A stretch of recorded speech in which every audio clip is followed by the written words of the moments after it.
IMF is worried about emerging market bank government debt holdings. Let's take a look at some of those figures here. 67% is the average ratio of emerging market public debt to GDP. 17%, as we said earlier, emerging market holdings of government debt as a percentage of assets.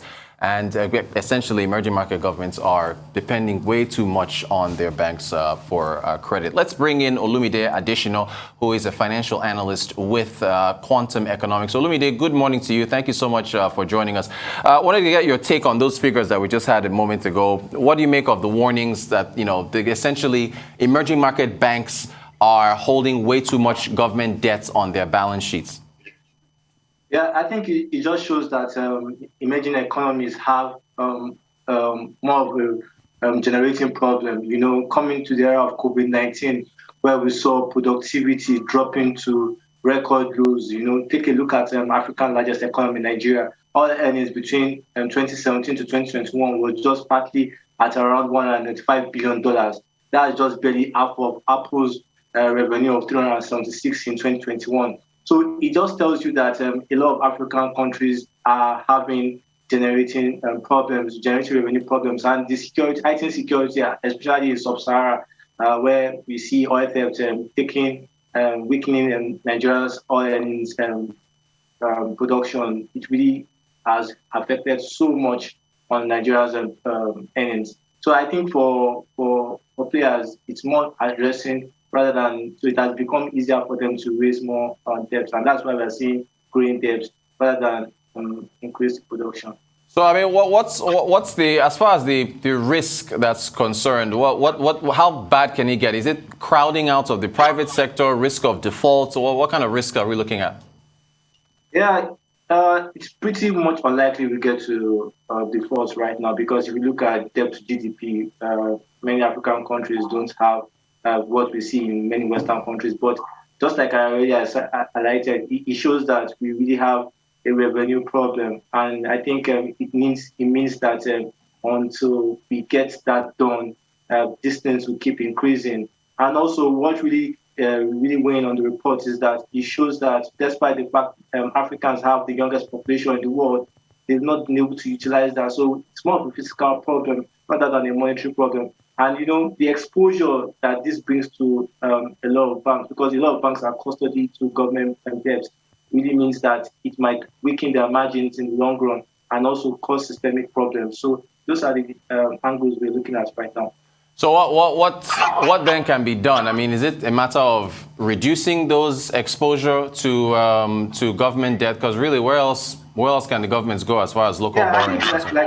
Like we mentioned earlier, government need to look proactively at generating funds. So they need to take austerity measures like tax. They need to reform the income tax. They need to also look at tax exposure, increase the net digital economy, remittance. They need to also look at a lot of jobs are not getting exposed to a lot of African countries' tax systems, like the crypto market and things like that. So these things will really help, because if you look at Western countries, a significant bunch of money comes from income tax, and it's not the same in Africa. Also, security is also a strong border investment as we weakened in Nigeria's oil sector. For example, in 2021, NNPC boss highlighted the fact that 30%, they've lost 30% investment based on the fact that a lot of foreign portfolio investors shun the markets. So I think we really also look at security. Then the political will does not seem policies that has really addressed the growing concern we are seeing in many African countries, and this has really watered down the prosperity we are seeing in other places. So I think we need strong political will. We need to reform our tax system, and also security must be taken care of. Okay, still on debt, I want to talk about oil and gas borrowing in Nigeria. I think we put up those figures where I think it's 5.6, there it is, 5.6 trillion. And this is data from the central bank. So we've got 5.9 trillion as of January 2021. It was 5.6 by December. 490 billion climbed, and then what's this now? 23%. This represented 23% of 24 trillion naira of private sector loans. So this kind of exposure, what's your take? Because it's kind of large. Yeah, it is. But I'm not really concerned about the numbers, to be honest with you, because if you look at many of Nigerian banks' earnings, you could see that bad loans have reduced drastically, and that's because of the well-structured reforms of the CBN. And we've seen how well structured our banks are. The dangers of being going under has reduced. But having said that, I think where the concern is that can they really get in more in on their book, knowing, like we mentioned earlier, the security concerns in the Niger Delta area has really weakened so much exposure, and also the fact exodus of many multinationals from these zones also might really affect them in the long run. But I think it's fair to say that these numbers are not causing any danger for Nigerian banks right now. Fantastic. So, and that's good. But as far as you mentioned the Niger Delta and what's going on there, with the rising amount of oil theft that we're seeing, I guess that doesn't raise default risk, but does that, I guess, in going down the line, reduce the amount of exposure, or rather the lending from banks to oil and gas firms in, I guess, the short term, maybe?